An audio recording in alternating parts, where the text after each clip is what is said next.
Hello students, welcome to in my channel smart study. Students, आज हम directorate of education की तरफ से दी जाने वाली वर्कशीट नंबर 14 करेंगे, जो कि क्लास 8th की है और सब्जेक्ट है साइंस। ये वर्कशीट 18 नवंबर 2020 की है। तो आइए शुरू करते हैं आज की वर्कशीट शुरू करने से पहले प्लीज़ मेरे चैनल को सब्सक्राइब कर दीजिए। तो आइए देखते हैं आज की worksheet, displacement reaction. We have learned that some metal are very reactive and some are less reactive. Also some metal do not react with anyone. बेटा, पिछली वर्कशीट में हमने मेटल्स और नॉन मेटल्स के बारे में समझा था कि कुछ मेटल्स जो बहुत ज़्यादा रिएक्टिव होती हैं और कुछ मेटल्स लेस रिएक्टिव होती हैं, और कुछ मेटल्स ऐसी थी जिनकी जो बिल्कुल भी रिएक्शन नहीं कर रही थी। Now we will learn about the reactivity of the metal with the help of displacement reaction. आज हम जो मेटल की रिएक्टिविटी के बारे में जानेंगे, किसकी हेल्प से? डिस्प्लेसमेंट रिएक्शन के थ्रू। तो आइए समझते हैं डिस्प्लेसमेंट रिएक्शन क्या है बेटा। देखिए, डिस्प्लेसमेंट का मतलब होता है कि एक से हटाकर उसे दूसरी जगह कर देना। अगर कोई कॉम्बिनेशन बना हुआ है उसको हटाकर अलग कर देना, इसे हम क्या कहते हैं? डिस्प्लेसमेंट। तो आइए समझते हैं बेटा। देखिए, take 500 ml beaker and label them ABCDE। 100 ml के आपको 5 बीकर लेने हैं, उन पर ABCDE आपको लेबल करना है। Take about 50 ml water in each beaker. 50 ml water each beaker में लेना है आपको। Dissolve in each beaker as a teaspoonful of each substance as given. अब यहाँ पे कुछ सब्सटेंस दिए गए हैं जिन्हें आपको क्या करना है? उस वाटर में मिक्स करना है, डिजोल्व करना है। तो देखिए, ए सबसे पहले ए दिया गया। ए में आपको क्या करना है? कॉपर सल्फेट का सोल्यूशन। देखो, ए में कॉपर सल्फेट का सोल्यूशन डालना है और जिंक ग्रेन्यूल्स Zn डालना है। ठीक है। बी में copper sulphate and iron nails, Fe लोहा जिसे कहते हैं। सी में zinc sulphate and copper turnings. ठीक है। डी में iron sulphate and copper turnings and E में देखिए zinc sulphate and iron nails. तो देखो क्या कहा गया है बेटा, बेसिकली यहाँ पे हमने क्या डाला? कॉपर सल्फेट डाला और Zn डाला। CuSO4 का सॉल्यूशन है और उसके अंदर हमने Zn डाला। ठीक है। नेक्स्ट में हमने CuSO4 का सॉल्यूशन है और हमने Fe डाला। ठीक है। इसी तरह ई में ZnSO4 का सॉल्यूशन लिया है हमने, जिंक सल्फेट का सॉल्यूशन लिया है और उसके अंदर हमने Cu कॉपर डाला है, यहाँ पे कॉपर डाला है। ठीक है। डी में हमने क्या लिया है? आयरन सल्फेट FeSO4 का सॉल्यूशन है और हमने कॉपर डाला है इसके अंदर, किसमें? डी में। अब ई में देखो क्या डाला है हमने? ZnSO4 plus Fe। यहाँ पे ZnSO4 और Fe हमने डाला है। अब देखो, फर्स्ट बिफोर जब हमने डाला है तब ये था, उसके बाद में नेक्स्ट देखो रिजल्ट क्या हुआ, कैसे कन्वर्ट हो गया। देखो, एक क्या हो गया? पूरी तरह से चेंज हो गया। बी भी यहाँ पे पूरी तरह से चेंज हो गया, लेकिन CDE में कोई चेंजेस नहीं आया। तो ऐसा क्यों हुआ है, इसके बारे में हम जानते हैं। तो पहले समझते हैं। देखो बेटा, फर्स्ट में क्या था? CuSO4 सॉल्यूशन के अंदर था और हमने जिंक डाला, इसके अंदर Zn डाला।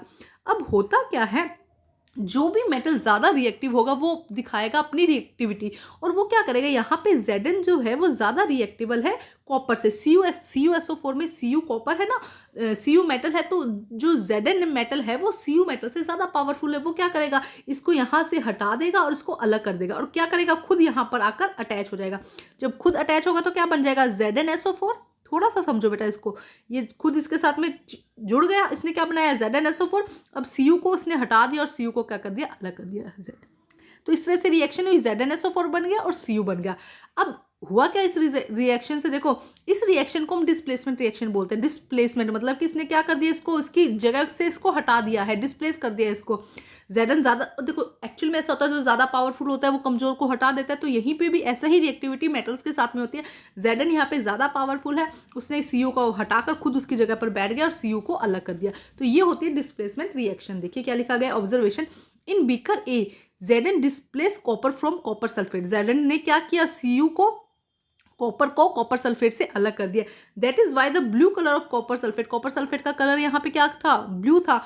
डिसअपेयर, यहाँ पे देखो क्या हो गया? डिसअपेयर हो गया। डिसअपेयर जो कॉपर सल्फेट का, जो क्योंकि कॉपर सल्फेट हट गया ना, तो कॉपर सल्फेट का जो सोल्यूशन का कलर है वो भी चेंज हो जाएगा। तो पहले कैसा था? ब्लू कलर था, जो चेंज हो गया, डिसअपेयर हो गया। And a powdery red mass of the copper in deposit in the bottom of the beaker. और रेड मास देखो यहाँ पे डार्क रेड कलर का, यहाँ पे डार्क ब्राउन जिसे कहेंगे, रेड कलर का मास यहाँ पे हमें दिखाई दे रहा है कॉपर का। ये था फर्स्ट में डिस्प्लेसमेंट रिएक्शन। अब हम सेकंड में देखते हैं। सेकंड में देखो क्या किया इन्होंने? CuSO4 लिया था, है ना, और उसमें अब उन्होंने Fe डाल दिया, आयरन डाल दिया, ठीक है।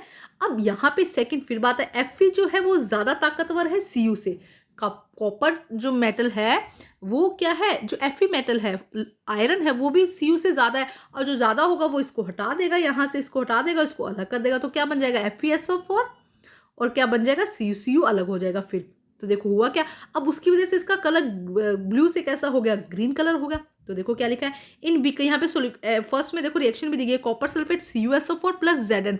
तो Zn यहाँ पे चला जाता है और कॉपर यहाँ से हट जाता है, तो क्या होगा ZnSO4 जिंक सल्फेट, और यहाँ क्या बन गया, कॉपर अलग हो गया। अब बी में देखते हैं reaction in beaker b, iron displace copper from copper sulphate, iron ने कॉपर सल्फेट में से कॉपर को अलग कर दिया, डिस्प्लेस कर दिया।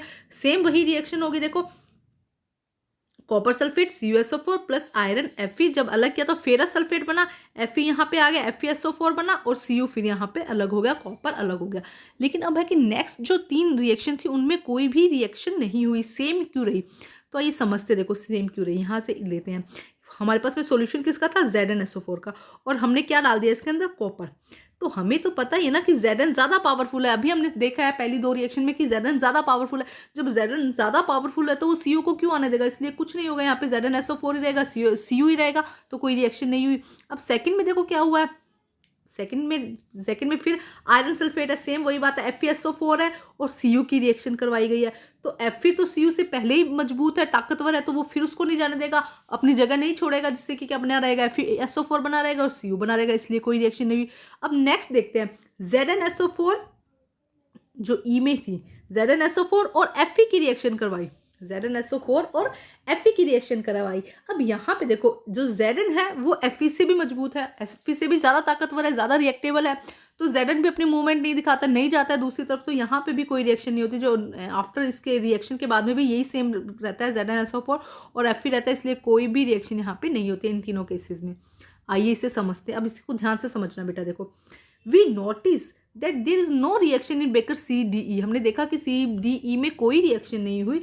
The rule here is that a more reactive metal can displace less reactive metal, हमने ये बिल्कुल अच्छे से देखा, Zn और Fe ने Cu को रिप्लेस कर दिया था, जो मोर रिएक्टिव मेटल था वो क्या कर रहा था, जो लेस रिएक्टिव मेटल को डिस्प्लेस कर रहा था। But less reactive metal can not displace a more reactive metal, और हमने ये भी देखा जो लेस रिएक्टिव था Cu ने ZnSO4 में से Zn को अलग नहीं किया, हमने ये भी देखा कि जो लेस रिएक्टिव है वो उसको जो मोर पावरफुल है उसे अलग नहीं कर पा रहा था। ये तो रूल है ना बच्चे, देखो that's why there is no displacement reaction take place in beaker CDE, इसीलिए वहाँ पे कोई रिएक्शन हुई नहीं।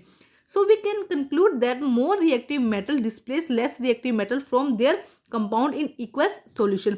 एक्वस सोल्यूशन मतलब जलीय विलयन, जिसमें पानी डाला जाए, जलीय विलयन। अगर तुम वैसे ही सोल्यूशन रखोगे ZnCu तो उनमें कोई रिएक्शन नहीं होगा, लेकिन उसका एक्वस मीडियम रखोगे, एक्वस सोल्यूशन रखोगे, तब क्या होगा, जो मोर रिएक्टिव मेटल होगा वो अपनी रिएक्शन शो करेगा। देखो यहाँ पे दिया गया है Zn सबसे ज्यादा पावरफुल है, फिर Fe है और फिर Cu है। तो अब हम करते हैं इसके क्वेश्चन आंसर। देखिए क्या क्वेश्चन है, what is the colour of the copper sulphate and copper sulphate का सॉल्यूशन का जो कलर है वो कैसा था बेटा, ब्लू कलर, ठीक है, ये था कॉपर सल्फेट का। एंड जो कॉपर का कलर कैसा होता है, रेड मास ऑफ कॉपर का कलर कैसा होता है, रेड मास। तो ये हो जाएगा फर्स्ट का आंसर। कॉपर सल्फेट का कलर कैसा है, blue colour, and copper sulphate का कलर कैसा है, ब्लू, एंड कॉपर का कैसा है, रेड मास ऑफ कॉपर, ठीक है। नेक्स्ट क्वेश्चन देखते हैं, Why is the copper cannot display zinc from itself salt solution? जब कॉपर का सॉल्यूशन था उसमें से कॉपर अलग क्यों नहीं हुआ, बताइए। अभी समझाया है मैंने, कॉपर क्या है, जिंक जो है मोर पावरफुल है, मोर रिएक्टेबल है, जबकि जो कॉपर है वो लेस रिएक्टिव है, इसीलिए क्या हुआ था, जो कॉपर था वो Zn को अलग नहीं कर पाता है। तो आइए करते हैं इसका आंसर हम। देखिए answer number 2, the reactivity of copper metal is less than zinc, hence copper does not displace zinc. इसीलिए क्या किया था, जो जिंक था, जो कॉपर है वो जिंक को अलग नहीं कर पाया है। The reactivity of copper metal is less than zinc, zinc से रिएक्टिविटी क्या है, उसकी कम है कॉपर की, इसीलिए कॉपर जो है उसको अलग नहीं कर पाया। तो आइए करते हैं क्वेश्चन नंबर 3। क्वेश्चन नंबर 3 बेटा, arrange zinc, iron and copper metal is decreasing order of their reactivity. Decreasing order में निकालना है तो बेटा सबसे ज्यादा पावरफुल कौन है, Zn, उसके बाद कौन है, Fe, एंड लास्ट में कौन है, कॉपर। तो ये इसका हो जाएगा आंसर नंबर हमारा 3। तो सबसे ज्यादा रिएक्टिविटी किसकी दिखाई हमने, जिंक की सबसे ज्यादा रिएक्टिविटी है, उसके बाद है Fe की उससे कम है, एंड कॉपर की सबसे कम रिएक्टिविटी है। नेक्स्ट क्वेश्चन देखते हैं, what happen when an iron nail is placed in a copper sulphate solution. Iron nail को जब कॉपर सल्फेट की सॉल्यूशन में रखा जाता है तो जो सॉल्यूशन है वो ग्रीन हो जाएगा। क्यों? क्योंकि क्या हुआ था, आयरन नेल Fe ने क्या किया था, CuSO4 में से Cu को डिस्प्लेस कर दिया। तो आइए करते हैं इसका आंसर हम। Answer number 4, when the iron nail is placed in a solution of copper sulfate, जब कॉपर सल्फेट के सॉल्यूशन में आयरन नेल को प्लेस किया जाता है, आयरन डिस्प्लेस कॉपर, आयरन क्या करता है, कॉपर को डिस्प्लेस कर देता है टू फॉर्म आयरन सल्फेट। और क्या बना देता है आयरन सल्फेट, हमने देखा था हमने क्या देखा था, CuSO4 में जब हमने Fe को ऐड किया था, Fe नेल डाला था उसके अंदर आयरन नेल, तब क्या हुआ था, FeSO4 बन गया था, है ना, आयरन सल्फेट। ये हमारा आयरन सल्फेट बन गया। और क्या हो जाता है, इसके अलावा Cu को डिस्प्लेस कर देता है and the solution and the colour of the solution become green, और सॉल्यूशन का कलर कैसा हो जाता है, ग्रीन। तो ये है फोर्थ क्वेश्चन। अब हम करते हैं फिफ्थ क्वेश्चन बेटा।